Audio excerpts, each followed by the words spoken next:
welcome to Self-Care Tips. In our last episode, we covered eye makeup precisely, and we got this stunning and gorgeous look. Today we're going to cover the full face makeup. We're going to talk about how to apply foundation. We're going to cover lipstick and so many things to give you a full gorgeous face. Application of foundation, a primer is used which forms a base to hold the makeup well. It seals the skin imperfections like pores, open pores, and other bumps on the skin.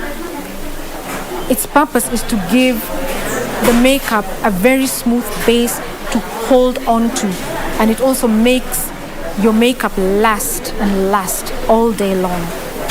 When choosing foundation colors, always consider your undertone. For example, Purity, our model here, has what we call a warm undertone or yellow-based undertone. So when you're looking for your foundation, consider your undertone, and that is why we have makeup artists like Maria who assist in getting your perfect match of the skin. Nothing looks worse than using the wrong shade of foundation, because it gives you a demarcation line, that line around your neck, which really does not look flattering at all. But with expert guidance, you're able to select your right color. The best thing to use is this tabbing brush.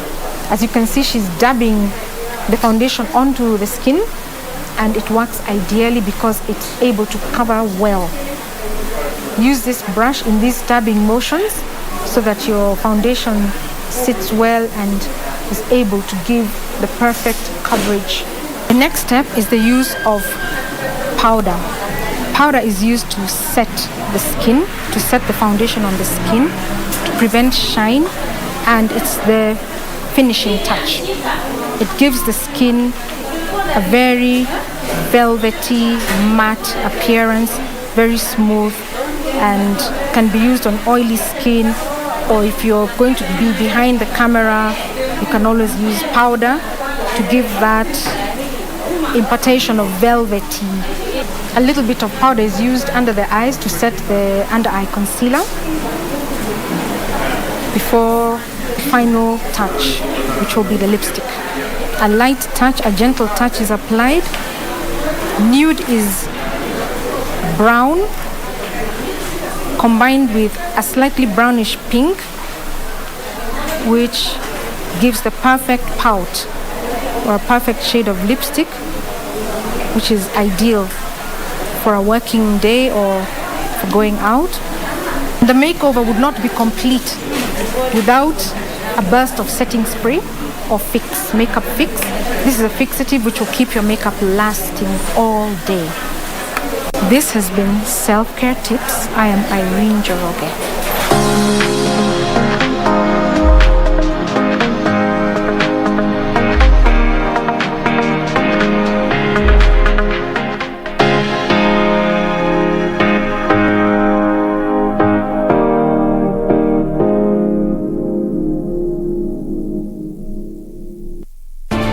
Do you have a news story to share with KBC? Get in touch swiftly on email newsroom@kbc.co.ke, call 0723-892-654 or 0734-780-124. Mulituita na tukaitika.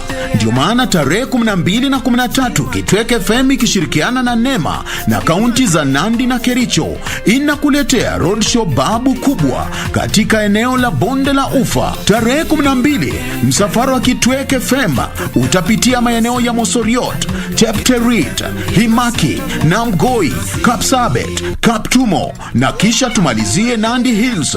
Tarehe 13 msafara wetu utaanzia Kipsitet, Kapsoita, Sosiota, Kabianga, Litein, Kapkatet, Kericho na kisha tumalizie Bruka.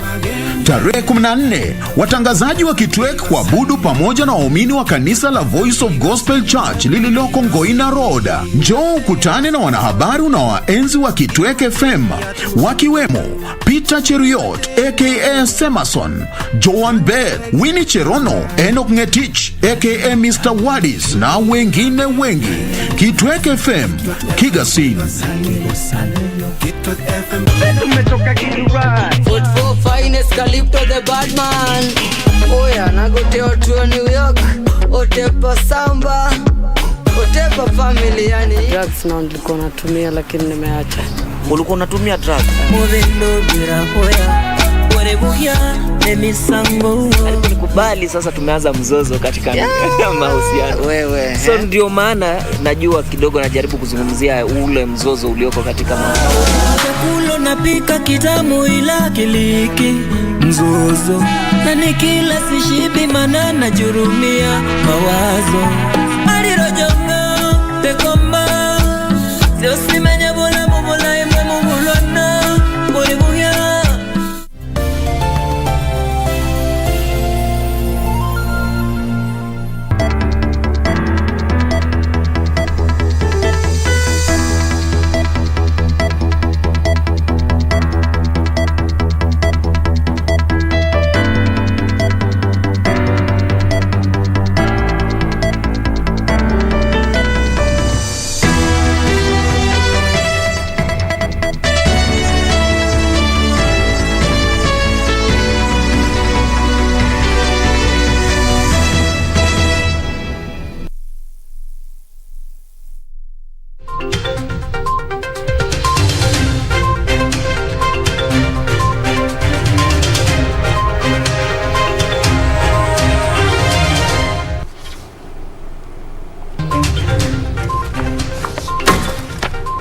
Hello everybody and welcome to KBC Prime Edition this Tuesday the 9th of November 2021. Good evening, my name is Mboya. My name is Purity Museo. Live in studio we have Dr. Joram Kagombe, the Deputy Director, Kenya Forest Research Institute, and tonight we talk about the role of commercial forestry in increasing forest cover in the country. That coming up a little later on, but first things first, our headline stories.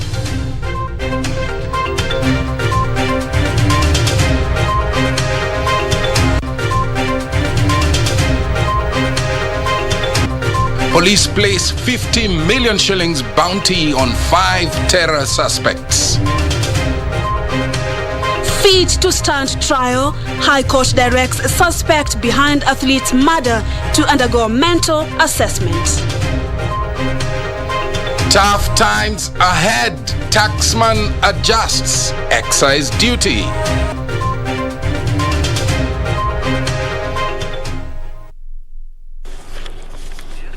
A very warm welcome to the broadcast at Purity_Museo at Mboya 24 at KBC Channel 1 News. The hashtag is Prime Edition. Lensa Odingo is our sign language interpreter tonight. Let's now get started. And police have placed a 10 million shillings bounty on the heads of 5 armed suspects believed to be the terrorists in the mission to carry out attacks in the country. The 5, Elgiva Bwire Oliacha, Trevor Ndwiga, Barigi Abdikadir, Salim Rashid and Mohammed Abubakar are wanted for criminal-related activities in Kenya. Elgiva Bwire was reported to have been kidnapped with his lawyer, Professor Hassan Nadwa, on the October 28th. Nadwa resurfaced in Mwingi on Monday. Missing terror convict Elgiva Bwire's story took a new twist on Tuesday after police announced he had gone underground, yet a group of activists had been claiming he had been kidnapped alongside his lawyer, Professor Hassan Nadwa, who resurfaced on Monday. Bwire is among the 5 who include Trevor Ndwiga, Barigi Abdikadir, Salim Rashid and Mohammed Abubakar, that the DCI described as armed and dangerous, who have either joined terror groups including Al-Shabaab and ISIS or have gone underground planning attacks. It is keen to note that Bwire was released on Thursday, October 28th from Committee Maximum Prison after serving a 10-year prison term, only to go missing alongside his lawyers, who later were traced to Mwingi in Kitui County. But the family of Mohammed Abubakar is crying foul after the police listed their kin among the 5 most wanted criminals. They claim that the picture posted in the DCI Twitter handle is recent, since the t-shirt he is wearing was the last one he wore when he went missing. Hakuna mtu kwenye familia ana picha hiyo iliyowekwa leo katika posta. Mohamed amepigwa, ameumizwa sana, maskini mtoto wangu. Na shati alova ni huyu kijana hajasafiri maisha yake wala hajaenda kokote, na tunaomba serikali haya maneno yao imefikia mahali ambao tunaweza kupata mwelekeo. Tunaomba sisi Muhammad aregeshwe. They claim Mohammed is a second-year student at Umma University who has never traveled outside the country and has no link with terrorists. Now, the controversy surrounding KEMSA still remains in the lips of many, including the Kenya National Assembly Committee on Health. Tonight, it is asking key stakeholders affiliated to support the Kenya Medical Supplies Authority Board as organizational restructuring gets underway. Committee Chairperson Sabina Shage dismissed reports that the military and related security agencies are taking over the management of KEMSA. Zainab Said with the details. The National Assembly's Health Committee has denied that there is an ongoing takeover at the Kenya Medical Supplies Authority. Murang'a County Women Representative Sabina Chege, however, says reforms will be effected at KEMSA, urging stakeholders to support the process and have faith in the authority. I would want to say we are comfortable to hear that the board is in full control. The whole issue about the military, NYS, and that has been flying around, we've been assured that that's not the issue, and the board is in control. Our asking as a committee is to make sure that they take care of the employees, make sure that as they restructure, they also make sure that they follow the law and due process to be followed. The roping in of the National Youth Service has been met with fury from some quarters, which have challenged the move. This board also ensures that we'll have a proper management team, and to make sure also that we do not interfere with the supplies. We have also been told that KEMSA is almost on its knees because they have many people who owe them a lot of money. My appeal to the county government is that if you owe KEMSA, kindly pay. The Council of Governors, in welcoming the reforms at KEMSA, said it wants to be enjoined in the management of the authority.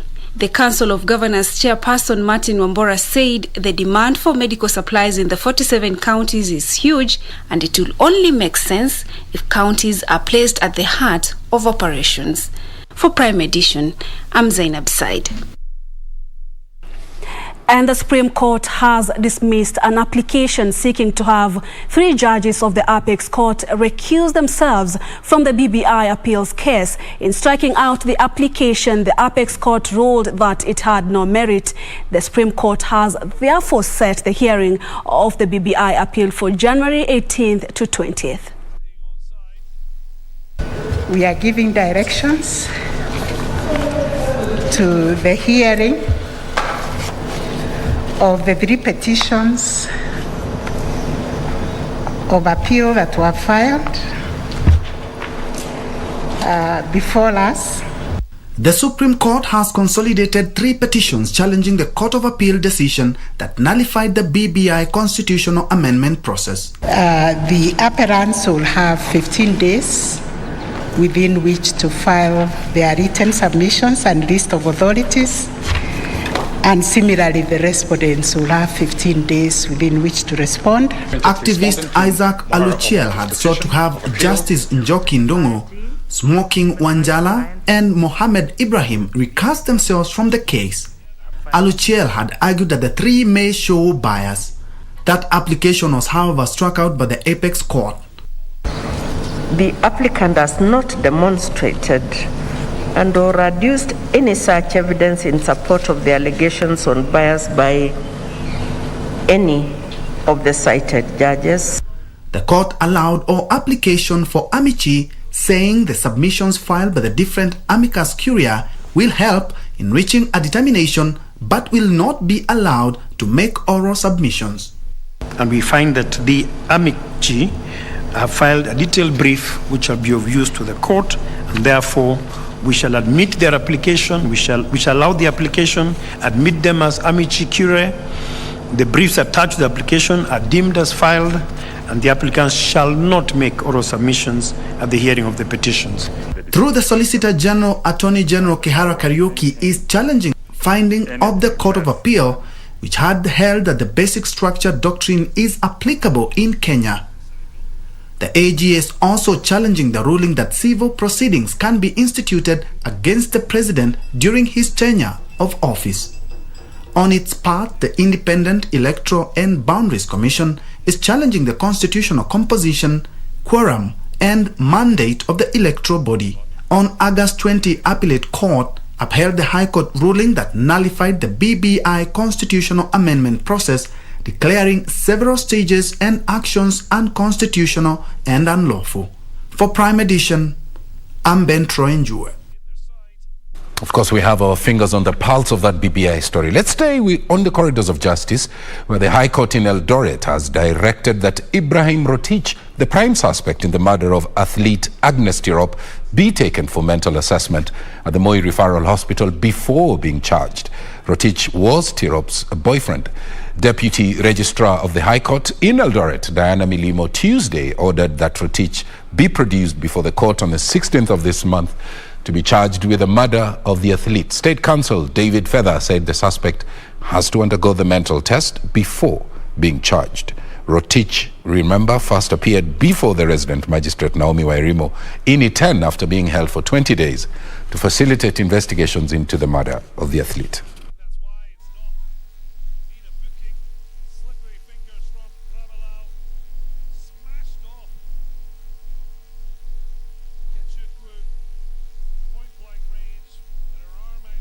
Directions are hereby given that the accused person be escorted for mental assessment at Moi Teaching and Referral Hospital, and he be produced before the duty judge on 16th of November 2021 for plea taking. In the meantime, he is to be remanded at Eldoret Railway Police Station as prayed. In politics, ODM leader Raila Odinga has called on Kenyans to live in harmony and unity and shun tribalism as the country heads to the 2022 general election. Speaking when he met a delegation from Lower Eastern region in Nairobi, Raila said or also underscored the need to protect the rights of women in the society, saying their contribution is immeasurable. The need for Kenyans and politicians to shun divisive politics was the clarion call during a meeting between ODM leader Raila Odinga and a delegation from Lower Eastern region. Manake waanzilishi wa taifa letu walikuwa na ndoto. Ile kitu inaitwa ndoto ya Kenya, the Kenyan dream.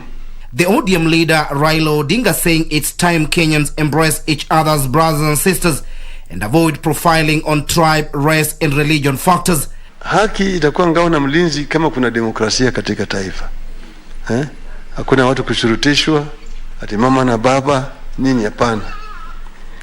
Alafu tukae kwa undugu, amani na uhuru. Undugu ni watu wanapendana kama wandugu. Hakuna ubaguzi. Ati huyu ni Mkamba, huyu ni Mluhya, huyu ni Mjaluo, Mkikuyu, Mkalenjin, Marabu, Mswahili, Mjikenda na kadhalika. Yeye ni Mkenya. The former premier also emphasizing the need of having a government that prioritizes giving a proper education to the younger generation, improving health facilities and focus on reviving collapsed industries to create wealth and employment. Leaders who attended the meeting faulting the deputy president for allegedly taking credit for the good the Jubilee government has done and at the same time blaming the same government for failures.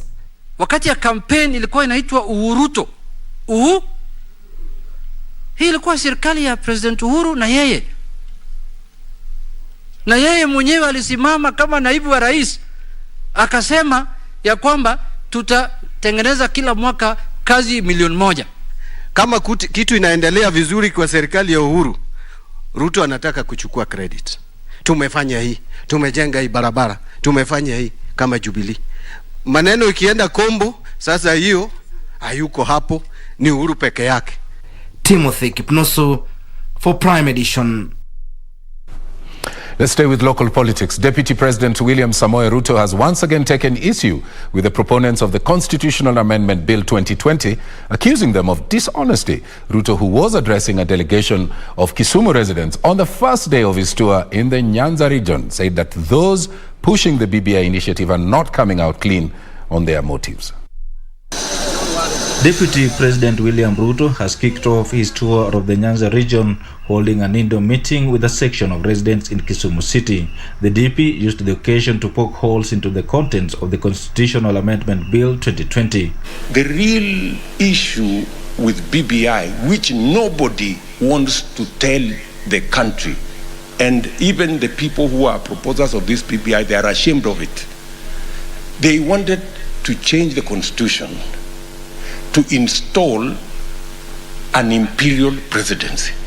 He said the proposed creation of the office of the Ombudsman will have only jeopardized the independence of the judiciary. If you say you want to give the president power to appoint members of parliament as ministers, right? You want to give the president power to appoint an ombudsman to go and supervise the judiciary. What have you said? You have said the president now has power over the executive. The president has power over the legislature because he can manipulate the legislature using the ministers, and he can appoint 50, 100 of them. And the president has power over the judiciary because he can use the ombudsman to manage the judiciary and whatever decisions they want to make. The Deputy President will, in the next 2 days, popularize his political campaign in Nyanza by selling his bottom-up economic model to area residents. Apart from CDF, 150 million ya kujenga mashule na kulipa basari, next year tunaweka another 150 million kila constituency, kila mwaka ya kusupport hizi enterprises ya mama mboga na hawa watu wengine hawa wote, local enterprises. Ruto will tour Homa Bay and Migori counties, regions perceived to be ODM leader Raila Odinga's political backyard. Wycliffe Okech, Prime Edition, Kisumu County. Let's stay with politics. Amani National Congress Parliamentary Group is calling on the political class to give the Independent Electoral and Boundaries Commission room to execute its mandate. At the same time, the ANC Parliamentary Group resolved to continue popularizing party leader Musalia Mudavadi's presidential bid across the country. At a parliamentary group meeting in Nairobi chaired by party leader Musalia Mudavadi, the Amani National Congress resolved to support the ongoing preparations by the Independent Electoral and Boundaries Commission, saying no Kenyan should be coerced to make a choice come August 2022. Sisi kama ANC hatutaki tena furugu za IBC. Tunataka IBC ianze maandalizi ya uchaguzi mwakani tarehe 9 mwezi wa 8, ambapo sisi kama ANC tuko tayari kuingia pale na kuweza kuomba kura kwa wananchi. Ikiwa ni governor, ikiwa ni women rep, ikiwa ni senator, cheo chochote, hata governor ambacho kinahitajika kuwa na kiongozi, watu wasishurutishwe. The party also resolved to continue popularizing Mudavadi's presidential candidature across the country ahead of the National Delegates Conference. Zidi kutoa sera zetu kwa Wakenya na tutazidi kuweka mizizi yetu katika sehemu zote za kitaifa, tukiwavutia wapiga kura, na tunataka wagombea viti katika kila sehemu.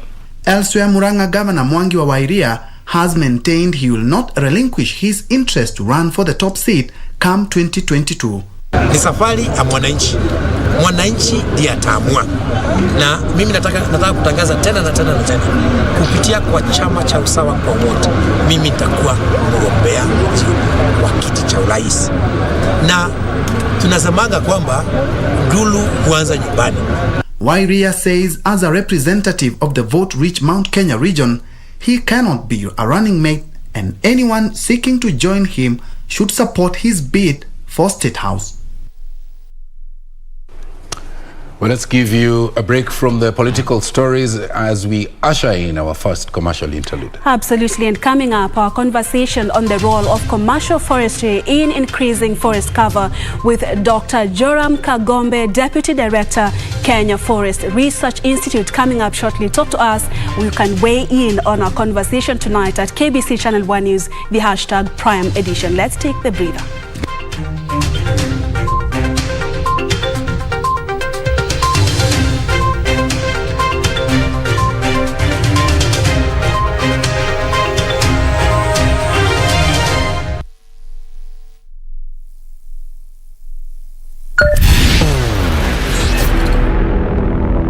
Kenya Defence Forces, KDF, announces the recruitment of General Service Officers, GSO Cadets, Specialist Officers, General Duty Recruits, Tradesmen and Women, and Constables scheduled for the month of November 2021.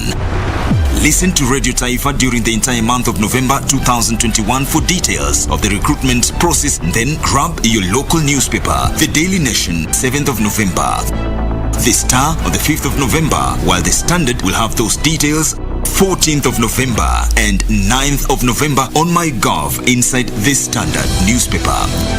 The People's Daily on the 8th of November and 12th of November. Remember, no one can influence the recruitment process because bribery and other acts of corruption are against the law. Report any suspicious activities or characters to the nearest police station or military camp or call hotline numbers 0726419709 or 01203000599. KDF recruitment is absolutely free to all.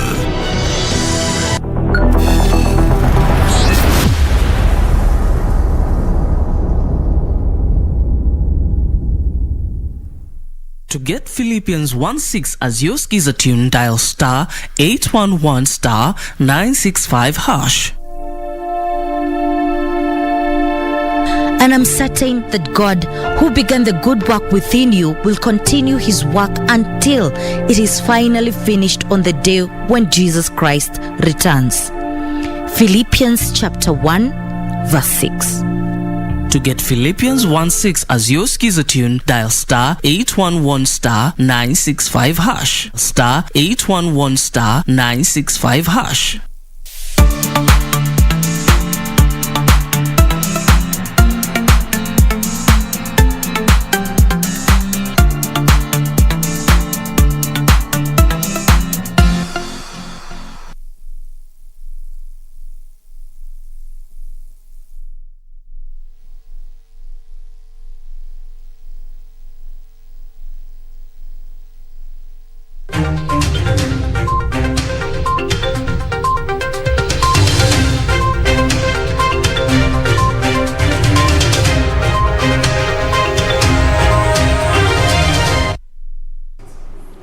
Welcome back. Now, before we look at the forest commercialization in our interactive session, there's an item here on childhood illness. The Ministry of Health has commenced the implementation of the tools for integrated management of childhood illness, and that's a global effort aimed at reducing child mortality.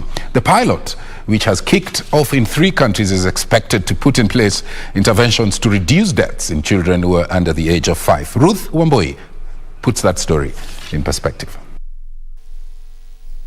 Child mortality has been a great hindrance to development of many countries around the globe. Statistics indicate an estimated 5.6 million children under the age of 5 died in 2016 due to preventable or treatable causes. 15% of child deaths were due to pneumonia in 2018, and it was the second biggest killer of children under 5 in 2017. To avert this situation, Kenya is in the process of implementing the tools for integrated management of childhood illness project. So we're generating important and currently missing evidence on the feasibility of using these tools, the cost effectiveness of using these tools, and the health impact of using these tools. A similar program has already been rolled out in Tanzania, Senegal, Myanmar, and India. In Kenya, the project is being piloted in 3 counties, namely Kitui, Kakamega, and Uasin Gishu.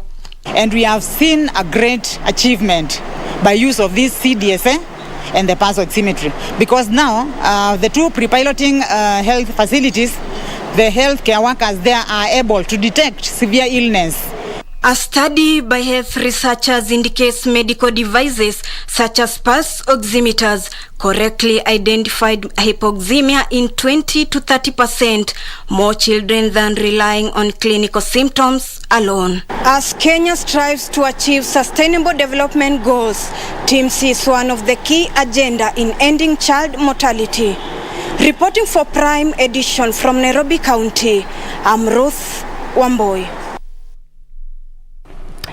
Now, over 25% of the world's population depends on forests for their livelihoods, and the Kenya Forest Research Institute estimates that as the world or as the Kenyan population continues to grow, then dependence on forest will increase. So tonight we talk about forest commercialization or commercial forestry, and we are going to have a look at how the role that commercial forestry is playing in increasing forest cover in the country. Our guest tonight is Dr. Joram Kagombe, Deputy Director at the Kenya Forest Research Institute. Thank you so much for joining us. Thank you. And welcome to this show. Thank you. You know, conversations about climate change are ongoing around the world.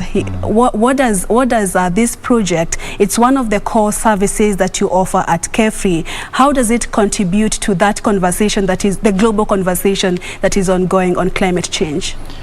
Kenya Forest Research Institute is a state agency. We are funded by the government and do research in forestry and natural resources. And our role is to provide technical backstopping, technical advice to all the actors in the sector on how we can improve the issues of forestry in this country.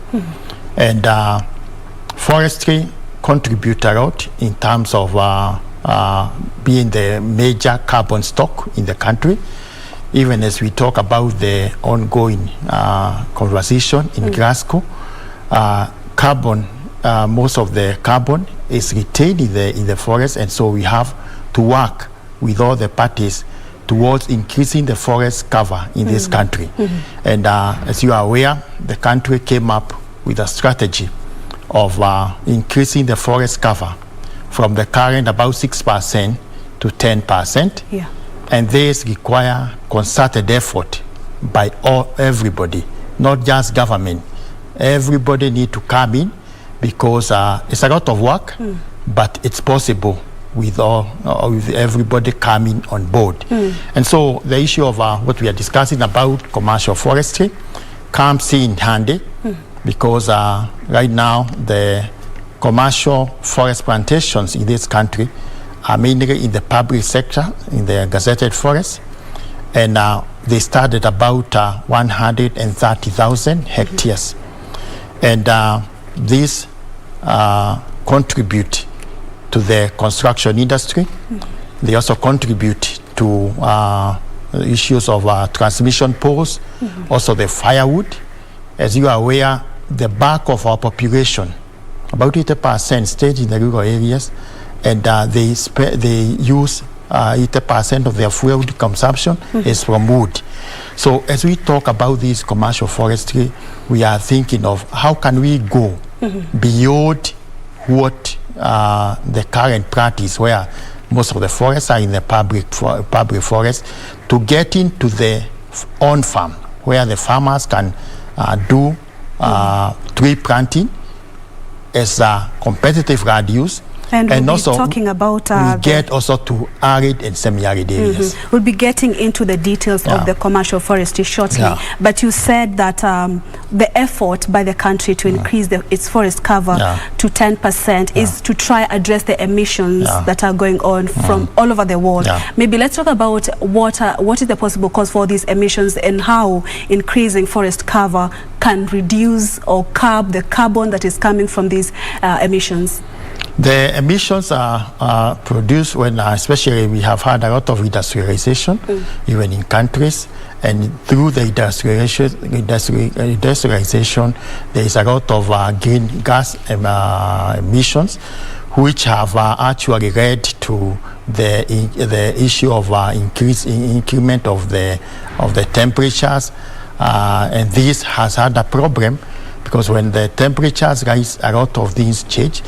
To a point even when we talk of climate change, it leads even to increase in sea levels, and so some of the areas which could be now habited, in future they may not be habited. And in Kenya we know, we have been talking about this as if it's very far from us. But in the recent years, we have had places like Lake Nakuru, Lake Bogoria, Lake Naivasha, where there has been an increase in water levels to a point that some of the places have already submerged. So we are not talking of fiction, we are talking of what can happen. And forests now provide an opportunity, because when we do the tree planting and we plant, these forests absorb carbon. Yes. And so we have a role to do more of the planting, so that we can have more of carbon being absorbed.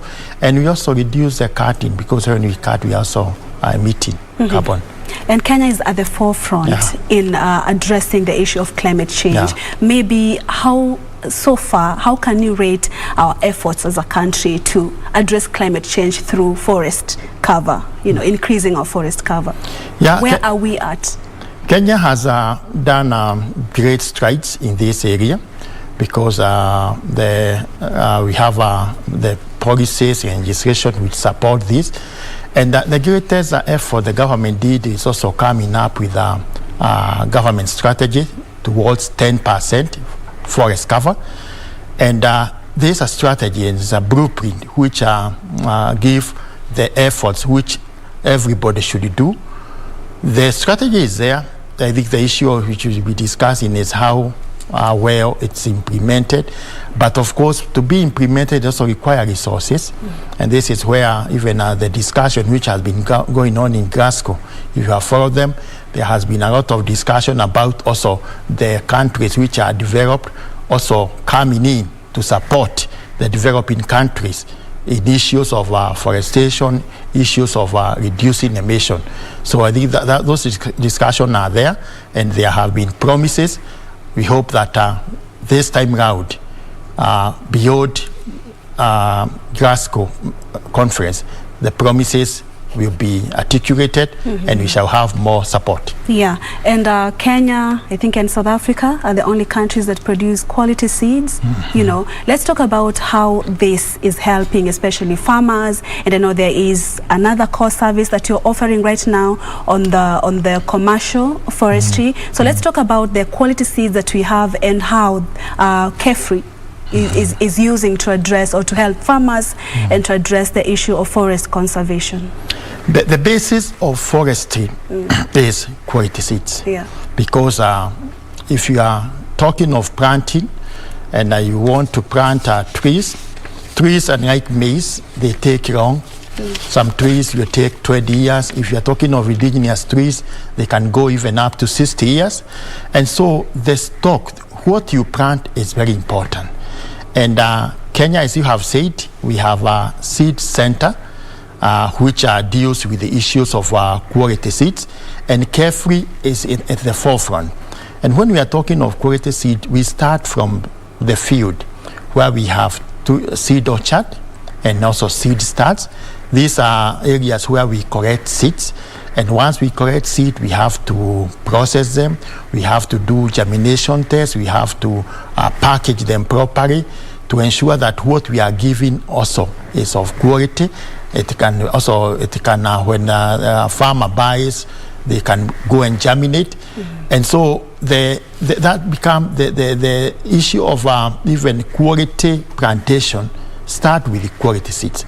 Because even when you are doing maize farming, you also buy hybrid seeds. So it's the same for forestry, especially so when you are doing plantation and when you are thinking of commercial. Because the other ones, when you are thinking of maybe you want to buy to plant indigenous trees, those ones are though the seed quality is also very important, but for the plantation species, quality is key, because the quality will determine the volume that you finally harvest. It will determine the type of harvest that you will finally get. And when you're buying these trees, you're looking at quality. Okay. So how is KEFRI implementing this program that you have on increasing or helping increasing forest cover? I'm talking about commercial forestry. How are you implementing? Are you helping farmers with these quality seeds, or when they come with their not so good seeds or trees, how is that? What are some of the qualities that you are looking at while you engage farmers in buying their trees? What do we do with farmers? First of all, we work with the farmers, because first of all you have to train the farmers what type of trees even to collect seeds from, because it's not on all the trees that you can collect seed from. Then so you must collect seeds from good mother trees, because trees have also, we have trees which we call mother trees. And once you collect also, there is an issue of the processing, because the processing has to be right. Then there are also various pre-treatments. There are some seeds which need to be pre-treated before they are planted. Some need to be soaked in hot water. There are some seeds, when you collect today, you have maybe to keep them in low temperatures. So these are the type of training that we have to give to the farmers. Otherwise, you may go and collect seeds, good seeds, but if you don't do proper pre-treatment, then you will not get good germination, simply because you did not do the right thing. So that's one of the things that we have to train farmers on how to process the seeds. And when we talk of even making money out of forest, part of it starts with the seeds, because if the farmers can be trained well on where to collect seeds and working with the technical people, some of the seeds they can be able to also sell and make money out of it. So there's an enterprise in the whole process of seed collection and seed processing. So your first training, you're dealing with the farmers that you've trained yourselves. You have to train them. You have to train them. So is that what this conference, I know you're having a big conference coming up, the first Kenya Commercial Forestry Investment Conference. Maybe you can talk more about it. Are you calling on farmers to come on board and be trained so that they can benefit from this program? The major thing about the first ever Kenya Commercial Forestry Investment Conference and Expo, we are bringing the practitioners, stakeholders, even the farmers, to come together so that, first of all, we can share experiences and knowledge on commercial forestry, the status where we are. We also want them to showcase the various technologies which can help in commercial forestry. We are also bringing them together so that they can discuss issues of investment, what are the financing options which could be there, because we see that the going commercial way, the commercial forest investment, is the way which can bridge the gap, because we need to model tree farming or tree growing to a point that it is competitive radius, because people know various radius, like if you are doing maize, there's a good radius, but can you also showcase that you can plant trees and you make money out of planting trees? And how do you make money? First of all, you need, as I said, you have to get good quality seeds. Then you also have to know where to plant them, because this is what we call species site matching, because you have to plant the right species at the right place. Then you have to take care of these trees by making sure that they are protected from livestock, they are protected from weeds, and also there are also other silvicultural practices, like where they need pruning, you have to do pruning, so that at the end of the day you get quality material. You also have to make sure that you protect them also and take care of pests and diseases, because pests and diseases are also there. And at the end of the day, from each acre, from each hectare, you have to strive to get the maximum production, because once you get the maximum production, then you get good returns. Then once you get to the other level of now marketing, you have to do proper marketing to be able to get the outlets for your crop. And then you need also to get to the level of doing proper and value addition. Because now what happens, most of the farmers will just sell logs which are not converted, and they don't get much money. In fact, we have a situation where farmers are exploited by middlemen, because they don't even have proper valuation system for studying tree. So you find a tree which could maybe sell at 10,000, they are selling at 2,000. So these are the things that we have to discuss and come up with the strategies to ensure that as you go to commercial forestry, you are also doing it well, and you are getting good returns. Yeah. That way you contribute to the tree cover, and you also put in money in the pocket. Yeah. And I'm told time is not on our side, but I think briefly you can help our farmers understand how ready is this market, and what are you looking out for in case they have their own trees. What are these quality trees are you looking out for? Maybe is there a ready market for this? The market, there is a big potential for the market. And I would like to say we are not working alone. We are working with other agencies, private sector, like organizations like GASPIC, Kenya Climate Innovation Center, FAO, UNDP, and all of them we are bringing together our technologies to ensure that the farmer get the maximum. Okay. And in the conference, we shall be displaying those technologies, discussing those options. And so I know with the time which we have, we may not talk much, but there is opportunity that from 23rd to 26th, we shall be able to give all this information. And who is eligible? Anybody can register? Anyone can register. Okay. If you go to our Carefree website, you can register. We have various options of one. You can register as a physical participant. You can come physically and register with the 9,000 students, 4,000.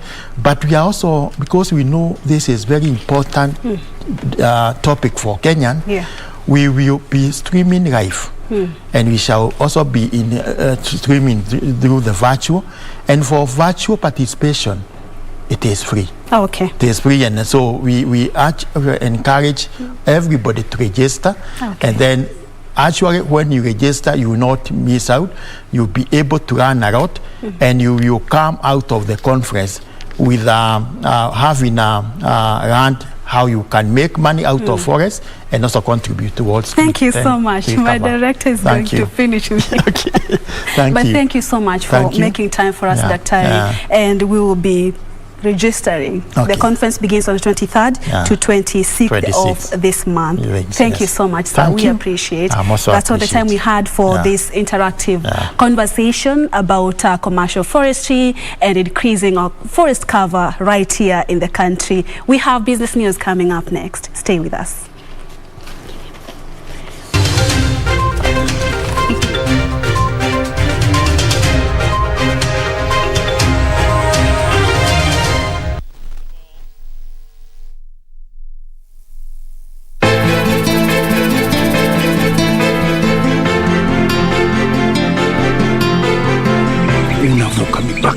Unavuka mipaka, umekwenda kinyume cha sheria.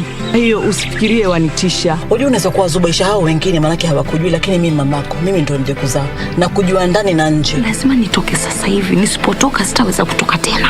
Stay away from my wife. Kama unataka kujua about Kate, haunatoka kwa Dingo, umesikia? Sitaki uje hapa tena na sitaki uwe kunipigia simu. Kwa heri. Maya.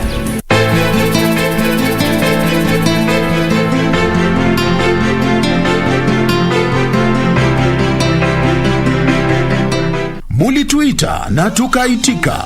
Ndio maana tarehe 12 na 13 Kitweke FM ikishirikiana na Nema na kaunti za Nandi na Kericho inakuletea roadshow babu kubwa katika eneo la Bonde la Ufa. Tarehe 12 msafara wa Kitweke FM utapitia maeneo ya Mosoriot, Chepterit, Himaki, Namgoi, Kapsabet, Kaptumo na kisha tumalizie Nandi Hills. Tarehe 13 msafara wetu utaanzia Kipsitet, Kapsoita, Sosiota, Kabianga, Litein, Kapkatet, Kericho na kisha tumalizie Bruka. Tarehe 14 watangazaji wa Kitwek kuabudu pamoja na waumini wa kanisa la Voice of Gospel Church lililoko Ngoina Road. Njoo ukutane na wanahabari na waenzi wa Kitwek FM wakiwemo Peter Cheruiyot aka Semason, Joan Beth, Winnie Cherono, Enoch Ngetich aka Mr. Wadis na wengine wengi. Kitwek FM, Kigasin. The Amazons. You've got no idea what kind of trouble you're getting into, veterinarian. But I will not allow you to upset Diana. Is that clear? What are you doing in my house? Daddy, please just calm down. Just make sure that this turns out well. Are you two plotting something?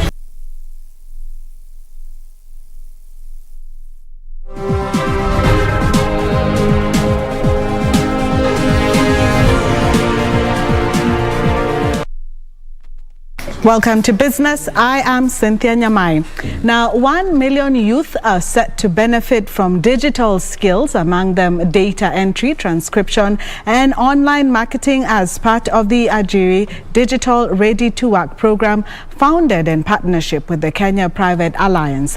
ICT Administration Secretary Lucy Mulili lauded the initiative, saying it will go a long way in enhancing the employability of youth by equipping them with the digital skills required to access online jobs. Government, through the Ajira Digital Program, seeks to position Kenya as a choice labor destination and a business process outsourcing hub for multinational companies, as well as encourage local companies and the public sector to create digital work. Work can only be generated, catalyzed, when the private sector is thriving and growing. Over 60,000 youth have been trained under the Ajira Digital Program across the country since its inception 5 years ago, joining the millions of Kenyans making a living from online jobs.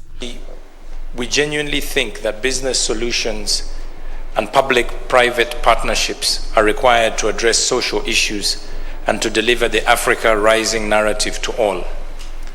Otherwise, inclusive prosperity will not be achieved for the majority of Africans, and the challenge of disenfranchised youth will continue to grow with its attendant consequences. To further build capacity, the Kenya Private Sector Alliance is working with ABSA to roll out the Ready for Work program that targets 1 million youth.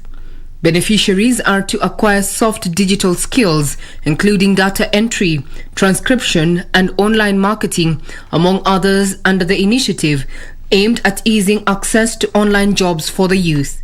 The availability of Ajira Youth Empowerment Centers at the constituency and sub-county level can be fully utilized, even by youths without digital devices. The Ajira Ready to Work program also targets startups and professionals keen on increasing their digital skills. ICT Administration Secretary Lucy Mulili has urged the private sector to invest more in ICT capacity building, especially among the youth, to tackle unemployment. Regina Manyar reporting for Prime Edition. Now, engineers want the government to allocate 25% of all infrastructure budget to local contractors to spur the local construction sector. Institution of Engineers of Kenya President, Engineer Nathaniel Matalanga, says foreign contractors are the biggest beneficiaries of big-ticket projects, snapping up more than 90% of all state projects. He spoke during the ongoing 28th Engineers Conference in Mombasa. In July 2014, the government passed a policy requiring all foreign firms to subcontract 30% of the value of their work to local firms. This was meant to spur the industry at a time when the country was embarking on multi-billion shillings projects. However, this policy has never been effected to the letter, with local contractors ceding more ground to their foreign counterparts. We'll recommend that systems be put in place where we break down the size of the projects to manageable portions, so that our local contractors, our local engineers can manage to participate. A research by the National Construction Authority last year showed that only 2% of major construction projects are undertaken by local contractors. NCA further showed that 73% of all stakeholders cited inadequate qualified workers, low coordination levels, and lack of enforcement of the 30% policy. Kenyan engineer, well-trained, well-grounded, and attained the level of professional engineer is competent enough to partake and do competently any work, any type of engineering works in this, not just in this country, but in this world. Transport Chief Administrative Secretary Chris Obure urged all government agencies to enforce the 30% policy to tap local contractors. Obure has said the government is exploring increasing local contractors' finance from 24 to 30% and their participation in the construction sector from 15 to 50%.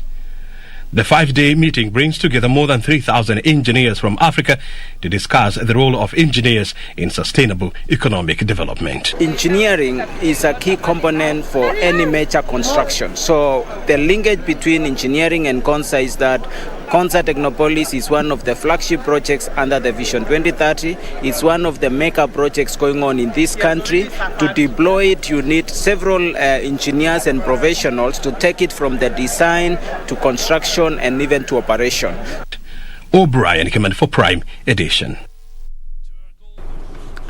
Small businesses are being encouraged to consider pooling their resources to invest in a shared cybersecurity platform to overcome the challenge of high costs of ICT security systems. Dimension Data says most small businesses use counterfeit security software to save on costs that ends up compromising customer data and exposing the businesses to online fraud and cyber attacks. The latest Communication Authority of Kenya data shows that 38.8 million cyber threats were flagged between April and June this year, as cyber criminals increased targets on Kenyans online.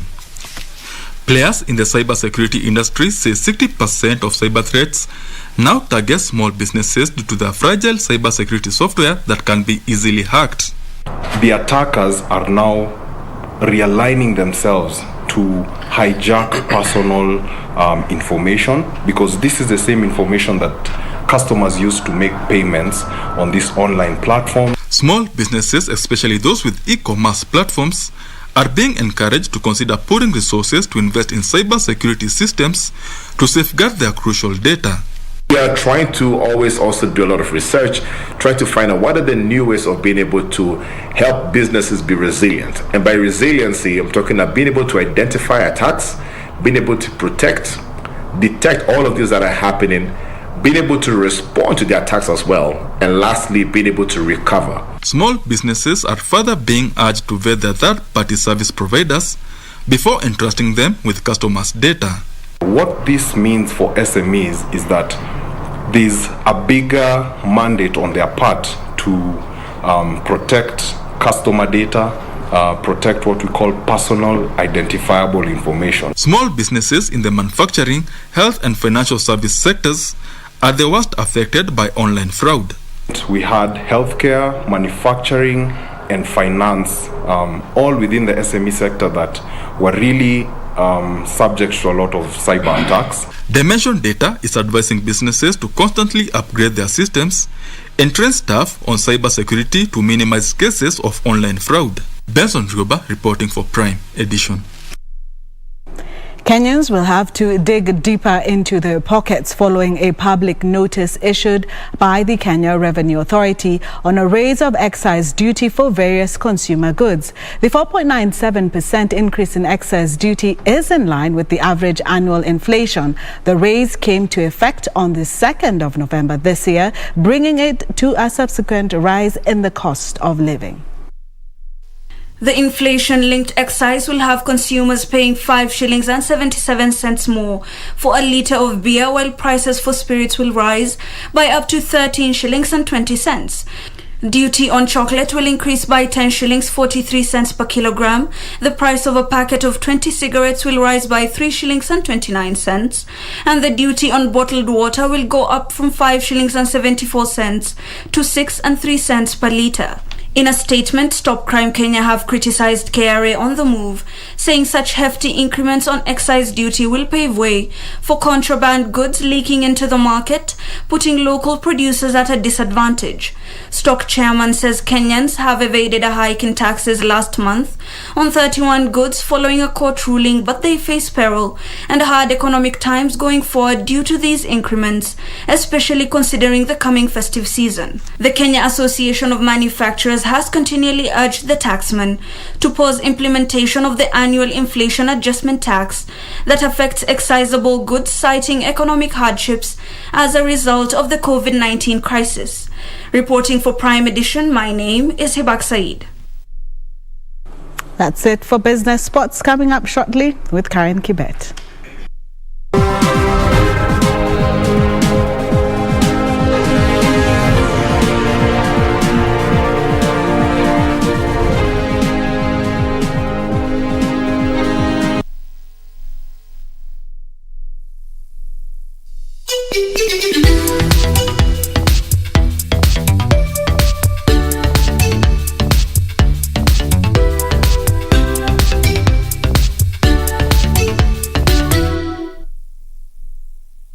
Abantu ba Mintombo Yamole. Your favorite Ekegusi station, Minto FM, is now at your doorstep. Enjoy the hottest KC music, informative and entertaining shows, and reliable news only on Minto FM. Tune in to Minto FM on 91.7 FM in Nyamira, Kisii, and its environs. Minto FM in Nyamira.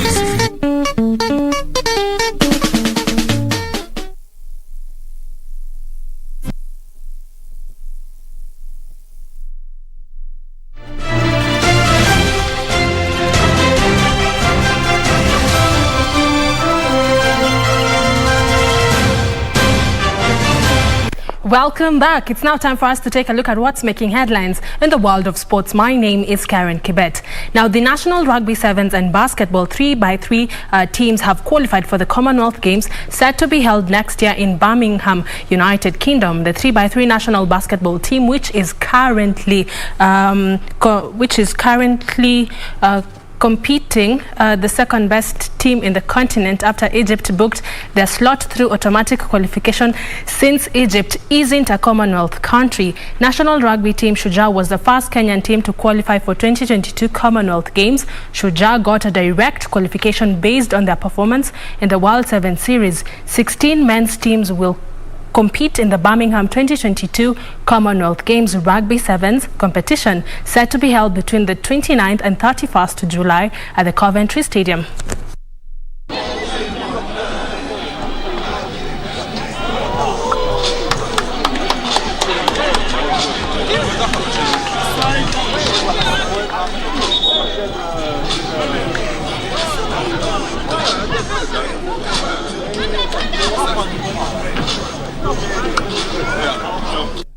Moving on, Kenya's representatives in the CAF Women Champions League Vihiga Queens boosted their chances of qualifying for the next stage of the competition after beating Asfa of Morocco 2-0 in Cairo, Egypt. Violet Wanyonyi put the Kenyan Queens ahead in the 8th minute. To matters tennis, 7 players under the age of 14 left the country for the Under-14 Tennis African Championship that will be staged in Tunisia starting on 11th to 21st of this month. Meanwhile, the ITF World Tennis Tour for juniors under the age of 18 entered its second day at the Nairobi club, with 15-year-old Kenyan Liberty Kibue eliminated in the first round after losing by 2 straight sets to Indian Ariana Shah. Liberty Kibue, who had a good start in the under-18 category after registering wins in the first and second round matches, lost 6-0, 6-0 to Indian Arya Shah. I played yesterday a match with a Ugandan. I won.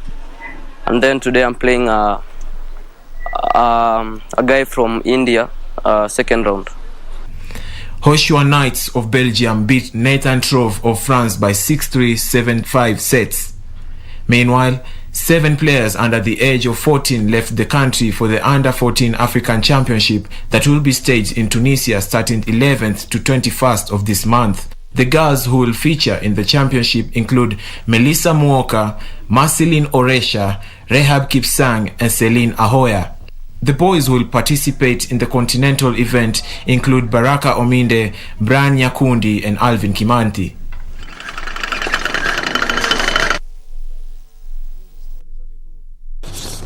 And that's all we had for you right at the KBC Sports Desk News. Let's do this all over again, same time, same place tomorrow. My name is Karen Kibet. Do have yourself a peaceful night, but I do hand you back to Tom and Purity for more. Thank you, Karen Kibet, fondly referred to as Marakwet Express. Thank you, Karen. And of course, that brings us to the end of Prime Edition this Tuesday. It's been a great pleasure having your company Monday and Tuesday. I'm Purity Museo. Lensa Odingo has been our sign language interpreter tonight. Good night and God bless. And by the way, tomorrow's weather looks great. 26 right here in Nairobi, Kenya. Thank you on behalf of Prime Edition team. My name is Mboya. Best wishes. Good night.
Are you afraid that your brother will take your throne back when he finally returns? He's here! Junti! Be careful. Slowly. Yuji Chin must be killed, or else those old ministers might help him get back the throne. Where are they? They should be right inside. Guys!